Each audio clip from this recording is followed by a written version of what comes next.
Le lendemain du divorce, elle s'installa dans un motel bon marché avec son bébé, ignorant que l'homme de la chambre voisine était un millionnaire solitaire, sous la lumière froide et vacillante des néons du couloir du palais de justice. Anna se tenait silencieuse, ses bras enroulés fermement autour de son bébé. Son ex-mari, vêtu d'un impeccable costume gris, s'appuyait contre le mur. La voix basse et chargée de mépris. « Tu ne tiendras pas une semaine seule dehors avec ce bébé. Ne viens pas pleurer quand le monde t'écrasera, Anna. » Elle ne répondit pas. Elle ne le regarda pas. Elle serra simplement sa fille plus fort contre elle.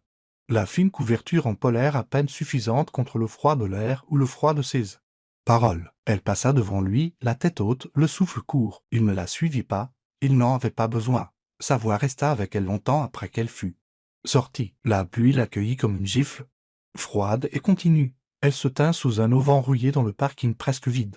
Ses baskets trempaient, son nid alourdi par l'eau. Le bébé gémit doucement, ses pleurs perdus dans le vent. Pas de voiture, pas de maison, personne à appeler. Son téléphone était éteint, mais même chargé. Aucun nom ne valait la peine d'être composé. 5 ans à se faire dire qui être, quoi porter, comment se faire assez petite pour survivre. Il ne l'avait jamais frappée. Mais il n'en avait pas eu besoin.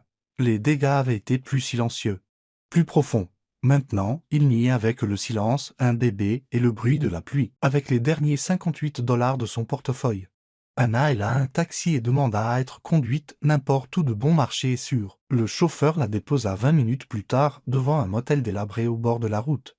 Juste à la sortie de l'autoroute, le jet d'Elmine, l'enseigne au néon clignotait de manière irrégulière, jetant une lueur maladive sur l'asphalte fissuré. La chambre 6 a été tout ce qu'elle pouvait se permettre pour 3 nuits.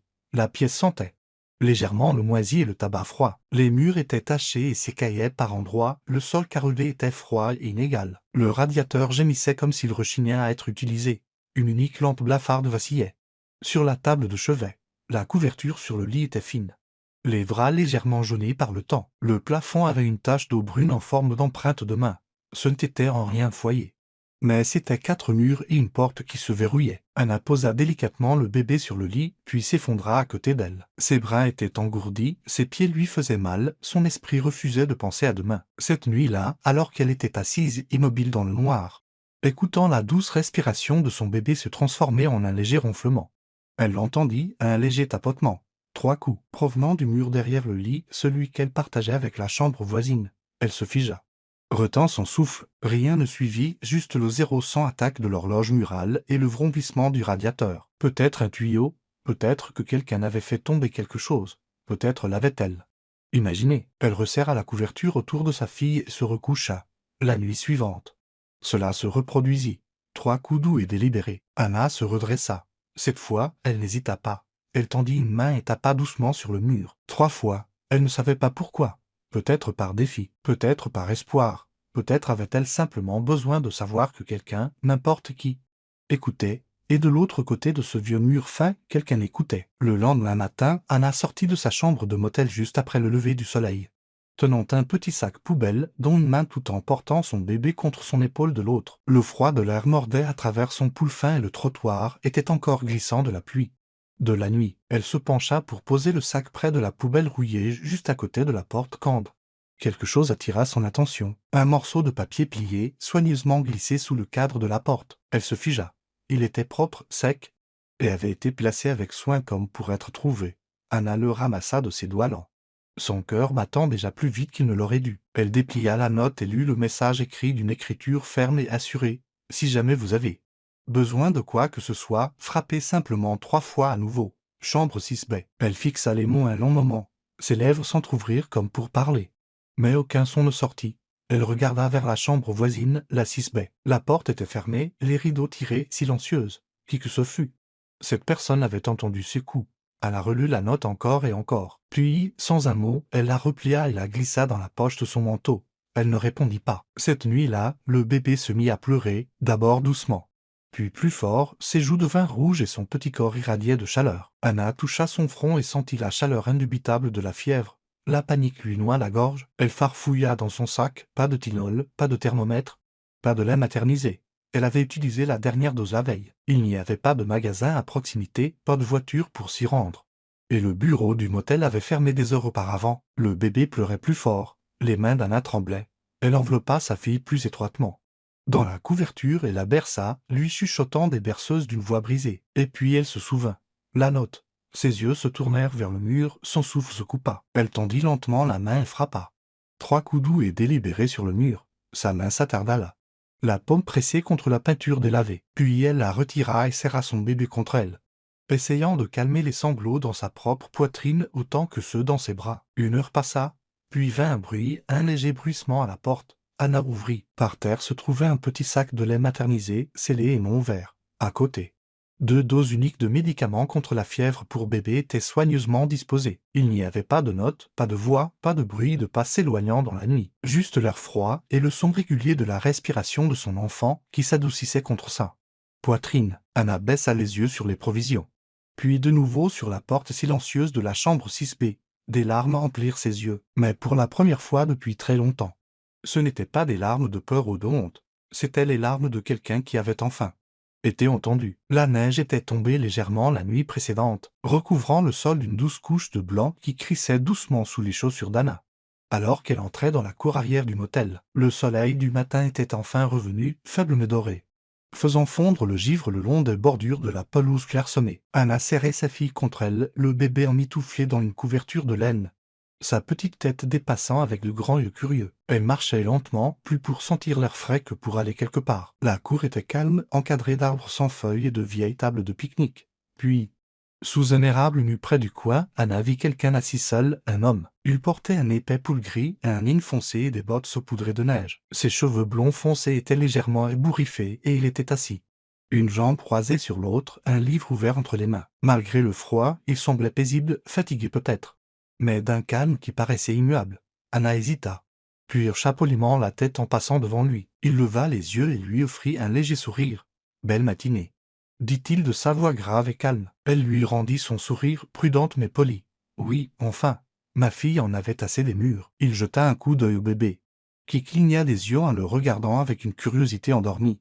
Il pencha légèrement la tête et sourit à nouveau, plus chaleureusement cette fois. « Elle a des yeux vifs, dit-il doucement. On dirait qu'elle croit encore que le monde est bon. » Anna cligna des yeux, surprise par la douceur de son ton. Pas de la drague, pas de la pitié. Juste de la gentillesse. Un commentaire qui voyait son enfant comme une personne, pas un fardeau. Pas une seule fois au cours des 5 dernières années. Elle n'avait entendu un homme parler avec une telle douceur. « Merci, murmura-t-elle, soudain certaine de ce qu'il fallait dire d'autre. « Je m'appelle Ellie, offrit-il, fermant doucement son livre sur ses genoux. « Anna, répondit-elle. Ils échangèrent quelques mots de plus sur le froid, le calme, la plomberie goutte à goutte du motel, puis se séparèrent naturellement, comme des étrangers qui avaient simplement partagé un moment. Aucun ne demanda où l'autre vivait, et aucun ne réalisa qu'ils séjournaient à un mur fin l'un de l'autre. Quelques jours plus tard, alors que la neige commençait à fondre et que l'air devenait vif, Anna traversa de nouveau la cour avec sa fille. Le bébé s'agitait et pleurait dans ses bras. Contrariée par le froid ou la faim ou simplement la confusion générale du monde, Anna jonglait avec le sac allongé et la couverture du mieux qu'elle pouvait, mais dans le chaos. L'une des petites moufles du bébé tomba par terre. Elle ne le remarqua pas, mais Ellie, si. Il sortait juste du coin des distributeurs automatiques avec une bouteille d'eau quand il la vit. Silencieusement, sans l'appeler, il traversa l'espace qui les séparait. Anna berçait toujours le bébé en lui murmurant des mots apaisants. Ellie se pencha, ramassa la moufle tombée et s'approcha doucement. « Excusez-moi », dit-il à voix basse. Anna se retourna, surprise. Il lui tendit la moufle d'une main, puis la remit délicatement sur le petit poing du bébé de l'autre. « Il ne faudrait pas qu'elle attrape froid, » dit-il avec un sourire discret. Anna resta immobile, le regardant fixement. C'était un si petit geste, simple, attentionné, sans effort. Mais il la toucha plus fort qu'elle ne s'y attendait. Sa gorge se serra. Ses yeux la piquèrent. « Merci, dit-elle à peine plus fort qu'un murmure. » De la fenêtre du bureau du motel, la gérante âgée, Madame Dorsey, avait observé l'échange à travers son rideau de dentelle. Plus tard, alors qu'elle passait par la réception pour faire chauffer un biberon, la femme plus âgée leva les yeux de ses mots croisés et dit gentiment « Peu d'hommes remarquent de si petites choses, ma chérie. Quand ils le font, on s'en souvient. » Plus tard, ce soir-là, après que sa fille se fût endormie le ventre plat et avec une légère fièvre, Anna s'assit sur le bord du lit du motel, les bras lâchement enroulés autour de ses genoux. La petite chambre semblait plus grande que d'habitude, caverneuse dans son silence. L'unique lampe blafarde fredonnait doucement, projetant un halo de lumière pâle sur le couvre-lit, tandis que le radiateur dans le coin poussait des gémissements fatigués en s'activant avant de retomber dans le silence. Les murs, fins et vieillissants, semblaient porter les échos des années passées. De conversations chuchotées, de rêves brisés et peut-être même de quelques petits miracles. Son regard dériva vers le mur à sa droite, celui qui reliait sa chambre 6 à la chambre 6B. Le même mur sur lequel elle avait frappé, le même qui avait répondu. Elle le fixa longuement, son rythme cardiaque ralentissant. Puis, doucement, elle attrapa le petit bloc-notes et le stylo qu'elle avait trouvé dans le tiroir de la table de chevet quelques jours auparavant. Les pages étaient jaunies sur les bords, l'encre coulait à peine, mais cela ferait l'affaire. Anna fixa la feuille blanche pendant près d'une minute, son stylo en suspens. Elle ne savait pas à quoi s'attendre, elle n'écrivait pas pour obtenir des réponses. Elle ne cherchait pas de réconfort, elle avait simplement besoin de dire quelque chose. N'importe quoi. Finalement, avec les doigts tremblants, elle écrivit « Merci pour le lin, pour le médicament ». Pour ne pas avoir posé de questions. C'était tout ce qu'elle parvenait à formuler. Elle plia la note soigneusement, enfila son manteau et ouvrit sa porte aussi silencieusement que possible.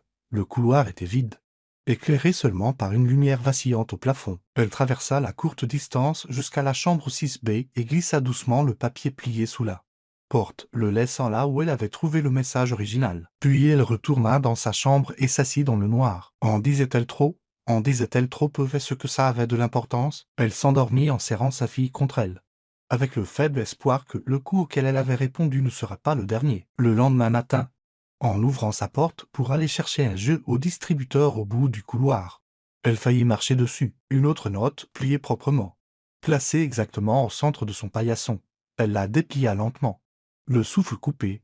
J'ai connu un bébé qui souriait comme ça aussi. Il s'appelait Caleb. Anna la relut, puis encore une fois. L'écriture était maintenant familière, assurée.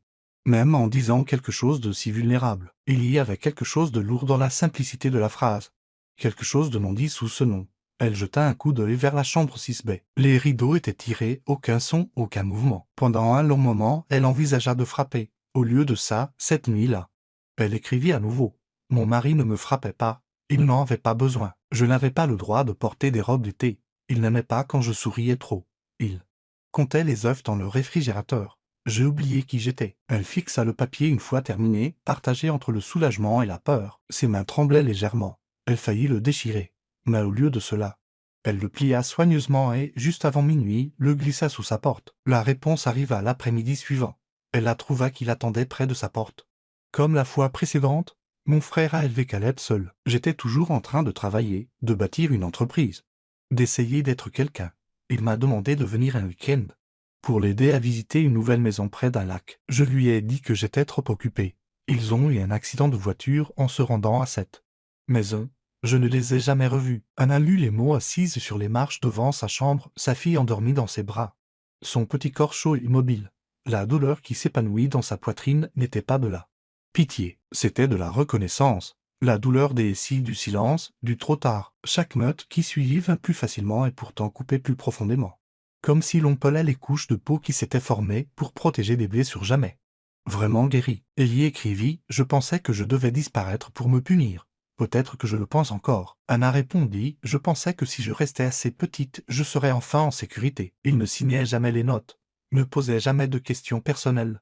Pas de que faites-vous dans la vie? Ou d'où venez-vous? Il n'avait pas besoin de ces détails. Ce qui importait avait déjà été dit. Chaque matin, Anna voyait Ellie sous l'érable nue dans la cour, lisant un livre avec une main dans sa poche, l'autre tournant lentement les pages. Chaque après-midi, ils se saluaient d'un signe de tête, échangeant parfois quelques mots légers.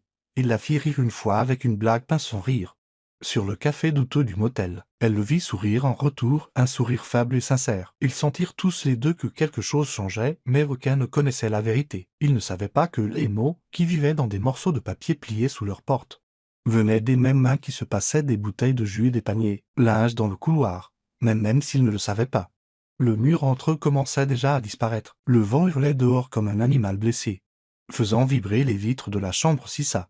La neige s'abattait de biais contre la vitre et le vieux radiateur s'était tu des heures auparavant. Le motel tout entier avait perdu le courant peu après la tombée de la nuit. Pas de lumière, pas de chauffage.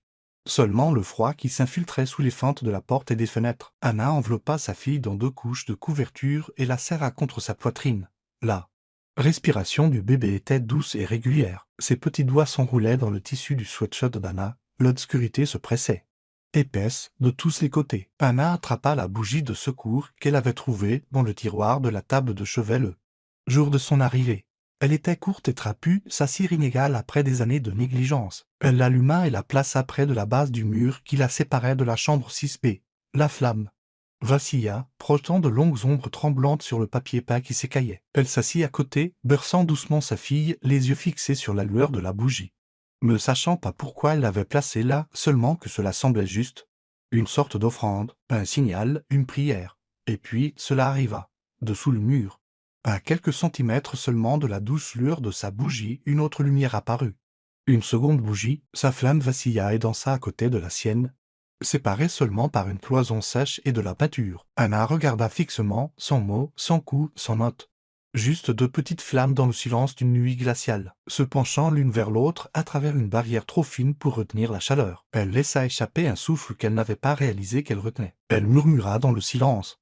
Plus pour elle-même que pour quiconque, peut-être qu'il ne sait même pas qu'il nous sauve. Elle sentit sa fille bouger dans ses bras, puis se calmer à nouveau. Le corps de la petite était chaud contre le sien, réconforté, peut-être, par la douce lueur, par le calme du rythme cardiaque de sa mère. Le temps passa lentement. Le vent dehors criait toujours, mais à l'intérieur, les deux lumières brûlaient de manière stable. Anna était assise, le dos contre le lit, la bougie entre elle et le mur, et imaginait l'homme de l'autre côté. Était-il assis comme elle, seul, à regarder la flamme?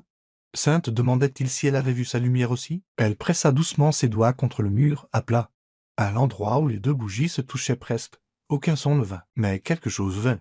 Une présence, une proximité, plus forte que n'importe quelle voix, plus intime que n'importe quel contact. Pendant un instant, le motel n'était plus seulement une chambre bon marché aux murs fins comme du papier au plafond, qui fuyait. Pendant un instant, c'était un foyer, non pas parce qu'il était chaud ou lumineux ou rempli de meubles, mais parce que quelqu'un d'autre était là, quelqu'un qui comprenait. Deux étrangers, séparés par du plâtre, le temps et la douleur, assis à quelques centimètres l'un de l'autre dans le noir, avec seulement la lueur des bougies et le silence entre eux. Et dans ce silence, quelque chose d'indicible passa à travers le mur. Pas un sauvetage, pas une romance, juste la vérité indéniable, vous n'êtes pas seul. Le cri perça le silence de la nuit comme une lame déchiquetée. Anna se redressa d'un bond dense. L'obscurité, le cœur battant à tout rompre. Sa fille se tordait dans ses bras, la peau chaude et marbrée. Ses respirations courtes et rapides. La chambre du motel était d'un silence étouffant, à l'exception des halètements angoissés du bébé. Quelque chose n'allait pas, terriblement mal. « Ma chérie, ça va aller. Ça va aller. » Maman, elle a chuchota Anna, essayant de masquer la panique dans sa voix. Mais le visage de l'enfant était devenu pâle, ses lèvres teintées de bleu. Elle brûlait de fièvre. Pourtant, ses petits membres tremblaient de frissons. Anna attrapa le thermomètre en panne. Elle chercha son téléphone, plus de batterie, pas de voiture, aucun moyen d'appeler à l'aide. Sans réfléchir, Anna se précipita vers le mur, tomba à genoux et frappa. 3 coups. Puis encore, plus fort, désespéré. Et encore. « S'il te plaît, pensa-t-elle. S'il te plaît, entends-moi. » Quelques instants plus tard, la porte de la chambre 6B s'ouvrit brusquement. Ellie apparut, pieds nus, son sweat à moitié zippé, les yeux écarquillés d'alarme. Il jeta un coup d'œil au bébé dans ses bras, puis croisa le regard terrifié d'Anna. Il ne posa pas de questions. « Montez, dit-il. » Ils coururent dans la nuit glaciale, la neige crissant sous leurs pieds.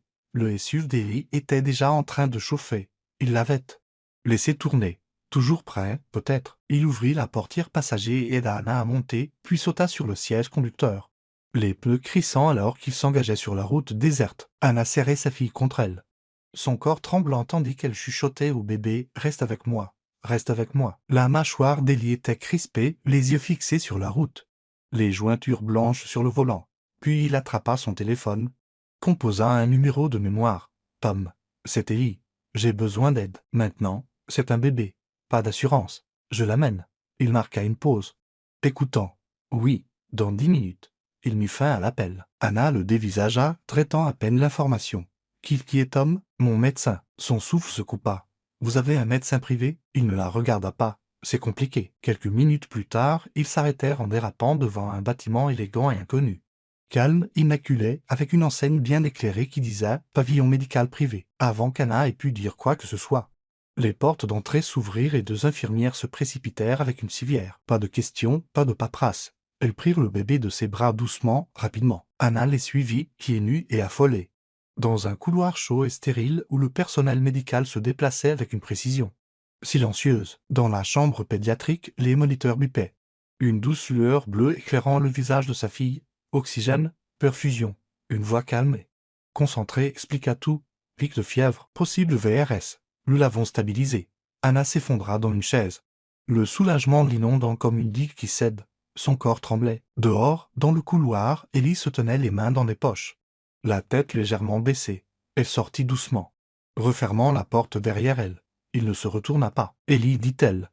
Il leva les yeux. Qui êtes-vous demanda-t-elle, ni accusatrice, ni craintive, juste ayant besoin de comprendre. Son expression s'adoucit.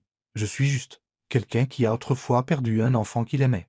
Je ne laisserai pas ça se reproduire. Ils restèrent en silence. Plus tard, après que le bébé se fut endormi d'un sommeil calme et sans fièvre, Anna trouva Ellie assis dans la salle d'attente, fixant le sol d'un air absent. Elle s'assit à côté de lui, au bout d'un moment. Il commença à parler. Mon frère s'appelait Sam.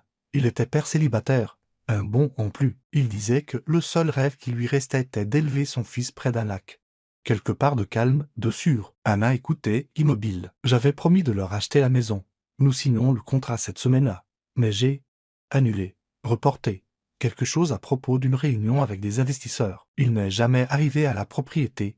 Accident de voiture. Tué sur le coup. Il déglutit. Difficilement.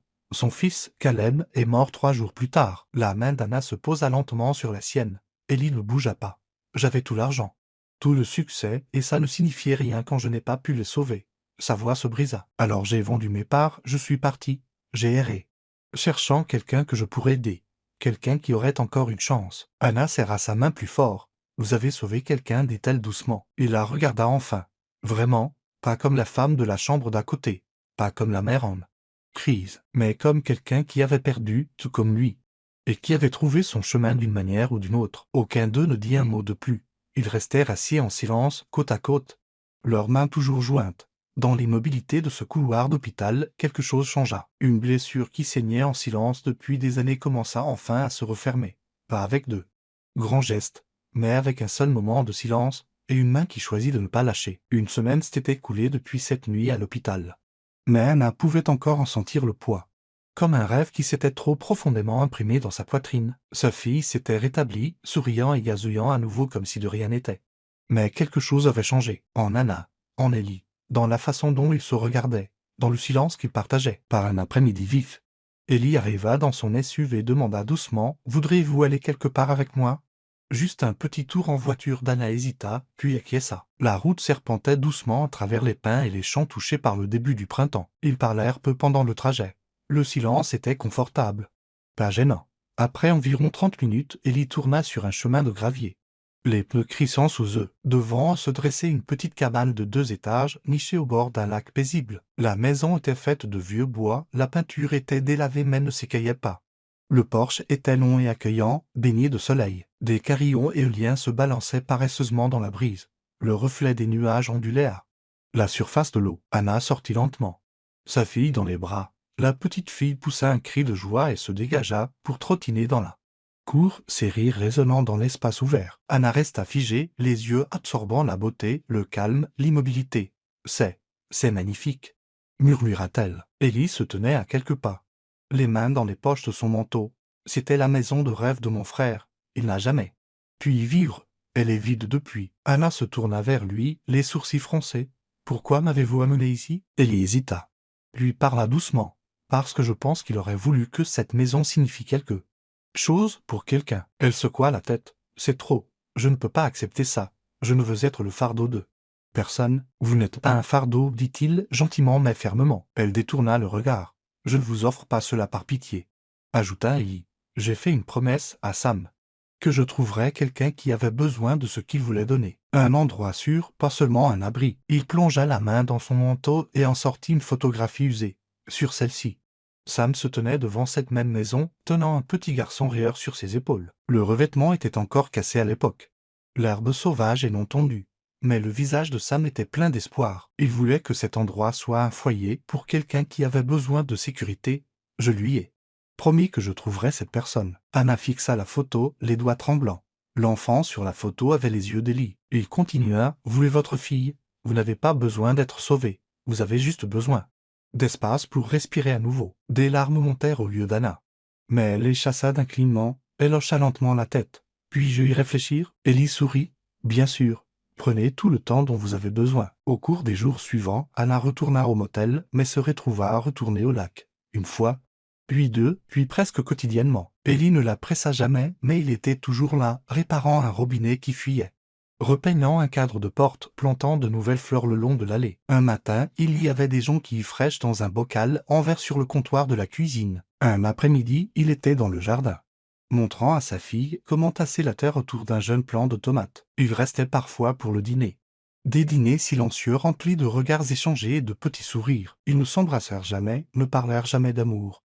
Mais il grandit quand même dans les regards échangés à travers la table de la cuisine, dans les tasses de café assorties, dans les livres lus côte à côte sans avoir besoin de parler. Un soir, alors que le soleil descendait bas et peignait le lac d'or, Anna se tenait pieds nus sur le porche, sa fille endormie à l'intérieur. Ellie était assis à proximité, une tasse de thé à la main. Anna se tourna vers lui et dit « Je n'ai pas l'impression d'avoir emménagé ». Il la regarda, les sourcils légèrement levés. « J'ai l'impression d'être enfin rentré à la maison ». Ellie soutint son regard, les coins de sa bouche se soulevant en un sourire discret. « C'est tout ce que j'ai toujours voulu », dit-il doucement, que quelqu'un se sente à nouveau en sécurité. Le soleil du début du printemps filtrait doucement à travers les arbres qui entouraient la petite maison au bord du lac. Une lumière dorée dansait sur le plancher en bois, chaude et silencieuse, transportant l'odeur de la rosée et de la terre. Les oiseaux chantaient doucement depuis les branches, leur chant se mêlant au bruit de la bouilloire qui commençait à siffler dans la cuisine. Anna se tenait devant la cuisinière, ses cheveux blonds attachés lâchement, quelques mèches tombant sur son visage alors qu'elle versait du café dans 2 tasses dépareillées. La lumière touchait sa peau, adoucissant les traits qui avaient été autrefois gravés par l'épuisement. Elle ne ressemblait plus à une femme se cachant du monde. Elle ressemblait à quelqu'un qui y avait survécu. Par terre, sa fille riait, empilant des blocs de bois en une tour chancelante, puis les renversant avec délice. Son rire remplissait l'air, pur et insouciant. La porte d'entrée grinça en s'ouvrant. Ellie entra, ses bottes laissant de légères empreintes de terre et d'herbe. Il portait un bouquet de fleurs sauvages, jaunes, blanches et violettes, fraîchement cueillies au bord du lac. « Matin, dit-il avec un sourire, posant doucement les fleurs sur la table. Anna lui sourit en retour, d'un air chaleureux et simple. Il n'y avait plus de gêne entre eux maintenant, plus d'hésitation, seulement quelque chose de simple, de stable. « J'ai amené de la compagnie, ajouta Ellie en baissant les yeux. La petite fille leva les yeux et poussa un cri de reconnaissance. Elle rampa rapidement vers lui, attrapant sa jambe en riant. Ellie s'agenouilla, la prit dans ses bras et l'installa sur sa hanche comme si c'était la chose la plus naturelle au monde. Elle posa sa tête contre sa poitrine, contente et somnolente. Derrière eux, sur le rebord de la fenêtre, se trouvaient de petites bougies fines, simples et à moitié fondues. Anna remarqua qu'Ellie les regardait. « Je ne les ai jamais éteintes, dit-elle doucement. Elles brûlent en moi depuis cette nuit-là. » Ellie fixa les bougies un instant, la gorge serrée. Il sourit doucement. « Je suppose qu'il est temps que nous les laissions éclairer. Quelque chose de plus grand maintenant. » Plus tard dans l'après-midi, ils s'assirent ensemble sur une couverture étendue sur le champ herbeux derrière la maison. Le lac scintillait au loin, et une douce brise faisait bruire les feuilles au-dessus de leur tête. La petite fille dormait sur les genoux d'Anna, sa petite main enroulée contre le pouls de sa mère. Ellie était allongée à côté d'eux, un livre ouvert dans une main, l'autre bras posé autour des épaules d'Anna. Il ne parlait pas beaucoup. Il n'en avait pas besoin. Il y avait une paix dans le silence, un langage fait de souffles partagés et de cœurs stables. Au bout d'un moment, Anna rompit le silence. « Nous ne sommes pas tombés amoureux, n'est-ce pas ?» Ellie la regarda, les yeux doux. « Non. » Il a grandi en nous, comme un arbre, l'homme est fort. Anna appuya sa tête contre son épaule, les yeux mi-clos. Ils restèrent ainsi longtemps, jusqu'à ce que la lumière commence à décliner et que les ombres s'allongent autour d'eux. Ellie jeta un coup d'œil vers la maison, dont les fenêtres brillaient doucement de l'intérieur. « Parfois, dit-il, presque pour lui-même, il suffit d'un seul coup sur le mur et tout recommence. Si cette histoire a touché votre cœur, vous a rappelé la force tranquille de la guérison, ou vous a simplement fait croire à nouveau au pouvoir des liens humains, alors vous êtes au bon endroit. Chez Soulstojin Story, nous partageons des récits émotionnels puissants comme celui-ci. Des histoires qui nous rappellent que même dans la douleur, l'amour peut grandir, et que même dans le silence, quelqu'un pourrait encore être à l'écoute. Abonnez-vous à Soulstojin Story pour plus d'histoires inspirées de la vie réelle qui réchauffent l'âme, vous font ressentir des émotions profondes, et peut-être même vous font pleurer un tout petit peu, parce que parfois, un seul coup sur le mur est tout ce qu'il faut pour tout recommencer.